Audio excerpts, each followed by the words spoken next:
মধ্যে অনেকগুলো নাম বলেছেন, সময় নষ্ট না করে আমি শুধু বলি যে এই বিচারগুলোর ক্ষেত্রে হ্যাঁ অনেকে গ্রেফতার হয়েছেন, কিন্তু বিচার কোনোটা শেষ হয় না বাংলাদেশে। আমরা এখানে সাম্প্রদায়িক হামলা হয়, বিচার কোনো শেষ হয় না। আমাদের এখানে উগ্রবাদ হয়, আজাদের উপর হামলা হয়েছে 11 বছর হয়ে গেছে, এখন আমি আপনার সঙ্গে যুক্ত করছি, এখন পর্যন্ত সেটা কোনো আমি সেটা ইয়েটা করি যে আমাদের এখানে হামলা হয়, হামলা নিয়ে অনেক রাজনৈতিক বক্তব্য হয়, হামলা হয়, মামলা হয় এবং রাজনৈতিক বক্তব্য চলতে থাকে, এবং জঙ্গিবাদের বিরুদ্ধে রাজনৈতিক বক্তব্য নিঃসন্দেহে বাংলাদেশে এই মুহূর্তে সবচেয়ে বেশি সোচ্চার। কিন্তু আমরা বাস্তবতা যেটা দেখছি যে জঙ্গিবাদের যে জমিনটা, সেই জমিনটা ক্রমশ শক্তিশালী হচ্ছে। বাংলাদেশ যেন ক্রমেই ওয়ার অন টেরর, সন্ত্রাসের বিরুদ্ধে যুদ্ধের যে আন্তর্জাতিক আয়োজন পরাশক্তিদের দ্বারা, সেইটার জমিন কিভাবে বাংলাদেশে মানে তৈরি হয় তার দিকে মনে হয় যে আমরা ঢুকে পড়ছি। এইটা একটা বিষয়। আর কেবলমাত্র আইন শৃঙ্খলা বাহিনী দিয়ে, আইন বিচার দিয়েই আমি মনে করি না যে সমস্ত উগ্রতাকে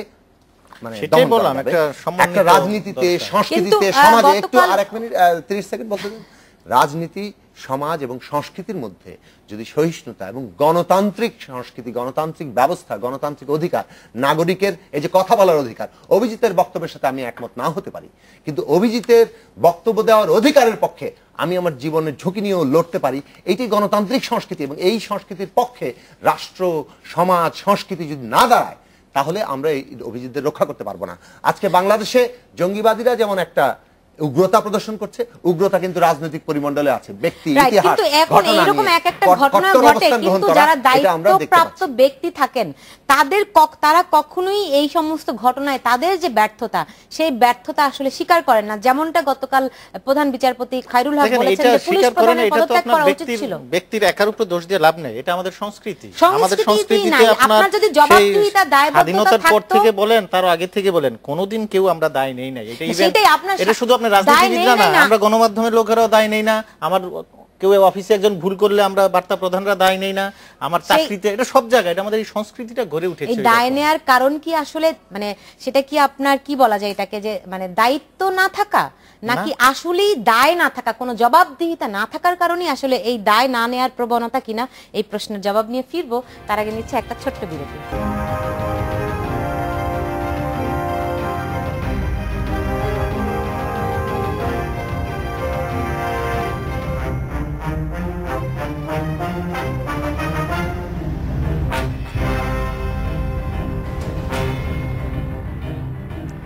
বিরতির পর ফিরে এলাম, দেখছেন বাংলাদেশ এখন। যে আমি প্রশ্ন রেখেছিলাম আসলে বিচারহীনতার সংস্কৃতি কি এই কারণে কিনা, যেহেতু কারো কোনো দায়িত্ব বা কোনো ঘটনা ঘটার পর দায় কেউ নেয় না, ফলে কারো কোনো জবাবদিহিতা নাই বলেই কি আসলে এই এক ধরনের বিচারহীনতা চলছে কিনা জনাব আনিস আলমগীর? বলতে চাচ্ছেন কি দায়িত্ব, মানে যখন অভিজিৎ হত্যাকাণ্ড, জবাবদিহিতা বিষয়, হ্যাঁ, এবং গতকাল বিচারপতি সাবেক প্রধান বিচারপতি খায়রুল হক অভিযোগ করেছেন যে অভিজিৎ হত্যাকাণ্ডের সঙ্গে সঙ্গে আসলে পুলিশ প্রধানের পদত্যাগ করা উচিত ছিল। এবং বাংলাদেশে কোনো ঘটনার ক্ষেত্রেই আমরা দেখি না যে আসলে কেউ তার দায়িত্বে অবহেলা হয়েছে। এখানে পুলিশ বাহিনীর বিরুদ্ধে যে অভিযোগ উঠেছে সেটা একেবারে ক্লিয়ার, ছবিতে দেখা যাচ্ছে পুলিশ পাশে দাঁড়িয়ে আছে, পুলিশ বলছে আমরা ভেবেছিলাম এটা অন্য কারো জানি গন্ডগোল, সে কারণে আমরা যাচ্ছি না। তো আমার শুধু এই ঘটনা কেন, আমি এমন কোনো ঘটনা পাইনি পুলিশের সামনে ঘটছে পুলিশ সেটা উদ্ধার করেছে। ইভেন হাইজ্যাক করছে, লোকজন যাচ্ছে এই ধরেন ধরেন, পুলিশ দাঁড়িয়ে আছে। পুলিশ আসলে ঘটনা ঘটে গেলে যে যায় তাও না, ওইটুকুও করতে পারে না। পুলিশ শুধু ধরে এনে দিলে কিছু করতে পারে, এছাড়া তো পুলিশের আমি বড় কোনো দায়িত্ব দেখি না। একটা দেখাও যে ছিনতাই করে নিয়ে যাচ্ছিল, পুলিশ উদ্ধার করেছে। ছিনতাই তো আপনি পাবেন না, আপনাকে বলে গো ছিনতাই করবেন না, পুলিশের কাজ কি কন্ট্রোল করা। ওকে, একটা লোকের গুলি করে ফেলেছে, তো ওই গুলি করা অবস্থায় একজনকে ধরেছে, এরকম কয়টা ঘটনা? এখানে একটু মানে পার্থক্য আছে। অভিজিৎকে হত্যা করলো, তো হত্যাকারীরা চিনে না পুলিশ। পুলিশের কাজ ছিল হত্যাকারী চলে যাওয়ার পর হত্যাকারীদেরকে ধরে আনা, হত্যাকাণ্ড ঠেকানো, সেটিও তো তারা করতে পারেনি। পরিবেশ সৃষ্টি পুলিশের পক্ষে সম্ভব না, সেটা আপনার রাজনৈতিক অবস্থা। ইভেন একজন লোক পড়ে আছে, আহত হয়ে পড়ে আছে, পুলিশ পাশেই ছিল, তাকে হাসপাতালে নিয়ে যাওয়া জায়গায় বলছি। ঘটনার পর পুলিশের দায়িত্ব ছিল তাৎক্ষণিকভাবে ওই স্কুটারের জন্য অপেক্ষা না করে, সাংবাদিক জীবনের জন্য অপেক্ষা না করে, পুলিশের গাড়িতে করে তাকে হসপিটালে নিয়ে যাওয়া, পুলিশের গাড়িতে আহতকে চিকিৎসা দেওয়া। সাংবাদিক যখন নিয়ে যাচ্ছিল, পুলিশ আবার সেই কোশ্চেনও করছে এটা কে কোথায় নিয়ে যাচ্ছে, এই কাজটা পুলিশ ঠিকমতো করে নাই।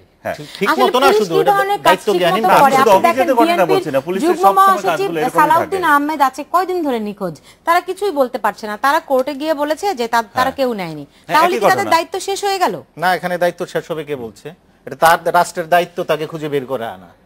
এখন সে যদি স্বেচ্ছায় যে কথাগুলো মানে আর্গুমেন্ট হচ্ছে পলিটিক্যালি, আওয়ামী লীগ বিএনপির যে বাকযুদ্ধ দেখছি, সেই যুদ্ধে যদি না যায়, সাধারণ নাগরিক হিসেবে আমি বলবো সে যদি পালিয়েও যায়, সে যদি স্বেচ্ছায় নিখোঁজ থেকে নিরুদ্দেশ হয়েও যায়, এখন অভিযোগ উঠেছে যেহেতু তাকে গুম করা হয়েছে, অভিযোগ উঠেছে তাকে ধরে নিয়ে যাওয়া হয়েছে, এখন রাষ্ট্রের দায়িত্ব তাকে হাজির করা। না, ইভেন এই কাজটা যদি খেয়াল করো, ওই ভদ্রমহিলা যিনি ওনার ওয়াইফ হাসিনা আহমেদ, উনি এত ঘন্টা পরে বললেন কেন? উনি এর আগে এই কথাগুলো এখন ভেগ, এগুলো এখন বলার সময় না। সেটাই বলছি, অনেকে এটাকে একটা সাজানো নাটক বানাচ্ছে, এটা নাটক। একজন মহিলা, তার হাজবেন্ড এভাবে নিহত, সে এটা নিয়ে নাটক করতে পারে?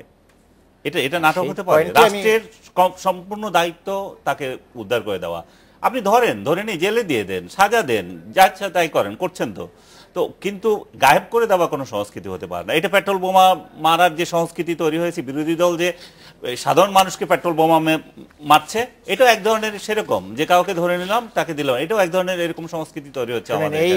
এই সংস্কৃতিটা, পেট্রোল বোমাটা আমি বলে দিচ্ছি, পেট্রোল বোমার থামানো হয়তো আপনি পারবেন, কিন্তু এইটা যে ঘটনা ঘটছে, এইটার যে ভয়াবহতা, সেটা এখন যারা সরকারে আছে হয়তো তারা এটা বুঝতে পারতেছে না আমার ধারণা।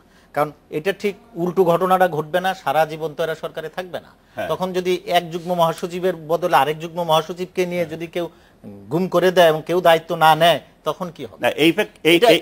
এই যে শুরু হয়ে গেল, এই শুরুটা আপনার শুধু ইলিয়াস আলী তারা নেয়নি, তারা বলছে যে না তারা নেয়নি। আজ পর্যন্ত কি করে বলেন, আজ পর্যন্ত ইলিয়াস আলীর কোনো সন্ধানই হলো না, এবং সেটাও তো পুলিশেরই দায়িত্ব ছিল তাকে খুঁজে বের করা। একটু বলতে পারি আমি? হ্যাঁ বলেন। আমি যে কথাটা মানে খুব দ্বিমত করে কিছু বলা না, একটু যোগ করা, সেটা হচ্ছে যে এই যে পুলিশের বাহিনীর যে সাফল্য, পুলিশ বাহিনীর সাফল্য আমরা অনেক ক্ষেত্রে দেখেছি, এবং পুলিশ বাহিনীর দক্ষতা নিয়ে আমরা হয়তো বলতে পারি যে আরো দক্ষ হওয়া উচিত, কিন্তু বাংলাদেশে যতটুকু দক্ষতা আছে সেটার অনেক ক্ষেত্রে আমরা দেখি যে তার ব্যবহার করছে যখন যারা তাদের পরিচালনা করেন তাদের ইচ্ছা সেক্ষেত্রে ঘটে। অর্থাৎ দেখা যাচ্ছে যে পুলিশ বাহিনীর দক্ষতা সাফল্য সেইখানেই যেখানে সরকার এবং রাষ্ট্রের একটা ইচ্ছার প্রকাশ ঘটা হচ্ছে। তার মানে পুলিশ বাহিনীকে স্বাভাবিকভাবে যে চলতে দেওয়া, এবং তার যে মানে সে যে জনগণের ট্যাক্সের পয়সায় নাগরিকের নিরাপত্তা দেওয়ার জন্য সাংবিধানিক একটা প্রতিষ্ঠান, এইভাবে তার কার্যক্রম চালানোর যে অবস্থা থাকা দরকার, সেই অবস্থাটা বাংলাদেশে নেই। আমরা এটাকে রাজনৈতিকভাবে প্রচন্ডভাবে ব্যবহৃত হতে দেখি, এবং তাকে দলীয়করণ করতে দেখি, ইন সার্ভিস ভয়ানক দুর্নীতি দেখি, এবং এর ফলাফল হিসেবে আমরা দেখি যে তারা নাগরিকদের নিরাপত্তা দেওয়ার ক্ষেত্রে ওই বিশেষ নির্দেশ না আসা পর্যন্ত কোনো কিছু করেন না, যার ফলে এক্ষেত্রে আমরা দায় নিতে দেখি না। এবং সালাউদ্দিন আহমেদের ক্ষেত্রে এটা আমরা দেখব যে আজকে মানে সরকার পক্ষ থেকে বলা হচ্ছে যে সালাউদ্দিন আহমেদ নিজেই নিরুদ্দেশ হয়ে গেছেন।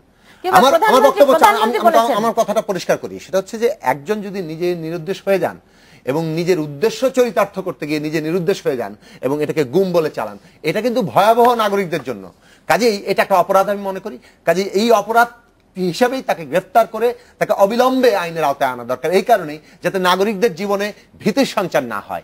আজকে বাংলাদেশে এই ঘটনা যদি এভাবে চলতে থাকে এবং কোনো হদিস না পাওয়া যায়, তাহলে আমাদের প্রত্যেকেরই অবস্থাটা হবে যেন দয়ায় বেঁচে আছি। কেননা কখন কে আমাকে তুলে নিয়ে যাবে তার কিন্তু কোনো নিশ্চয়তা নেই, এবং তার কোনো খোঁজ খবর কিছু পাওয়া যাবে না। তাহলে এটা কিন্তু সবসময় তখন সরকারি বাহিনী করবে তা না, ব্যক্তিগত শত্রুতা থেকেও অনেকে এই ধরনের ঘটনা ঘটাবে এবং দেশ একটা নৈরাজ্যের দিকে যাবে। কাজেই এই ধরনের গুম, তিনি যত বড় অপরাধী হন তাকে আইনের আওতায় আনতে হবে, এবং বিচারিক প্রক্রিয়া আছে। বাংলাদেশে যুদ্ধাপরাধীদের বিচার হচ্ছে যারা 71 সালে গণহত্যার জন্য অভিযুক্ত। কাজেই এরপরে বাংলাদেশে যত অপরাধী যে করুক না কেন তাদেরকে বিচারের আওতায় আনা হবে। এটা বলা হয়, কিন্তু এটা আইন সবার জন্য সমান, এটা কাগজে কলমে। আইন সবার জন্য সমান নাই দেশে, কখনোই ছিল না। তাইলে আমরা কি করে বলি আসলে আইনের শাসনের জন্য আপনি যে জবাবদিহিতার কথাটা বললেন, এখানে কিন্তু জুনায়েদ সাকিব যেভাবে বললেন যে, কিন্তু এখানে আরেকটা উল্টাপিঠ আছে, কিন্তু আরেকটা দিক চিন্তা করেন, কখন এই সমস্ত ঘটনাগুলো ঘটছে যখন সরকার বিরোধী একটা আন্দোলন চূড়ান্তভাবে আসছে, অন্যায্যভাবেও বলবো মাঝে মাঝে, এমন সব পরিস্থিতি তৈরি করা হয়, স্থিতিশীল পরিবেশকে অনেক সময় নষ্ট করা হয়, তখন সরকারগুলো কি করে? সরকার এই দুর্বলতা ঢাকার জন্য এদের কাছে আশ্রয় নেই, পুলিশের কাছে আশ্রয় নেই, আরো যে বাহিনীগুলো আছে তাদের কাছে আশ্রয় নেই। এই আশ্রয় নেওয়ার কালে তারা যে, আমি এটা বিশ্বাস করি না সালাউদ্দিনকে যে নিয়ে গেছে সরকারের নির্দেশে নিয়ে গেছে বা যে কোনো কারণে হতে পারে, কিন্তু সরকার যে এদের উপর চাপ দেবে সেরকম পরিস্থিতিও এখন নাই, কারণ এদের উপর নির্ভরশীল হয়ে আছে। না, প্রধানমন্ত্রী যখন বলেন যে আসলে খালেদা জিয়া ময়লার গাড়ির ট্রাকের সঙ্গে ময়লার সঙ্গে আসলে তাকে পাচার করে দিয়েছে, তারপরে কি আর আসলে তাকে খুঁজে বের করার কোনো উদ্যোগ থাকার কোনো চান্স থাকে? রাষ্ট্রের এই সর্বোচ্চ পর্যায় থেকে এই ধরনের কথা আমরা আশা করি না। আমি এখনো নিশ্চিত না উনি স্বেচ্ছায় নিখোঁজ থেকে কি আত্মগোপন থেকে আরো আরেকবার আত্মগোপনে চলে গেলেন কিনা, অথবা রাষ্ট্রের কোনো বাহিনী তাকে নিয়ে গেল কিনা, অথবা দলের অভ্যন্তরীণ কোন দলে কেউ তাকে নিয়ে গেল কিনা, আমি তো কিছুই জানি না, কারণ এখনো আমরা অন্ধকারে। যেভাবেই হোক উনি বাংলাদেশের একজন সিটিজেন, সাবেক একজন মন্ত্রী, একজন সাধারণ মানুষ, এভাবেও যদি ধরি, অভিযোগ উঠেছে যে ওনাকে ধরে নিয়ে যাওয়া হয়েছে। এখন প্রমাণ তাকে ধরে এনে উদ্ধার করে এনে অথবা তাকে গ্রেপ্তার করে এনে, যেটা সাকি বললেন, প্রমাণ করতে হবে যে ওনার অবস্থান ওই জায়গায়, ওনাকে আমরা ধরে নেই নাই অথবা স্বেচ্ছায় চলে গেছেন, পলাতক ছিলেন। হ্যাঁ, এইটা শেষ না করা পর্যন্ত আপনি ময়লা ট্রাকে করে পার করে দিয়েছেন না তার বাসায় নিয়ে রেখেছেন, এগুলি বলা মানে হলো আপনার দৃশ্যটাকে হালকা করে দেওয়া। এই হালকা করে দেওয়া মানে কি জানেন, এর পরবর্তীতে যেটা ওই যে উনি বললেন যে আবার ওই যে ভয়ের সংস্কৃতিতে আছি, বেঁচে আছি, হ্যাঁ দয়ায় বেঁচে আছি, সেই ধরনের একটা সিচুয়েশন সৃষ্টি হওয়া মানে প্রত্যেকটা মানুষের তখন একটা ভয় থাকবে। হ্যাঁ, ইভেন এই ভয়টা কিন্তু সাধারণ মানুষের চেয়ে রাজনীতিবিদদের বেশি হবে। আপনারা বলছেন আসলে যে আইন, জাহিদুল হাসান আপনি একদম স্পেসিফিক বলেছেন যে আইন সবার জন্য সমান নয়। একটা উদাহরণ দেই, আমি হাজার হাজার উদাহরণ দিতে পারবো।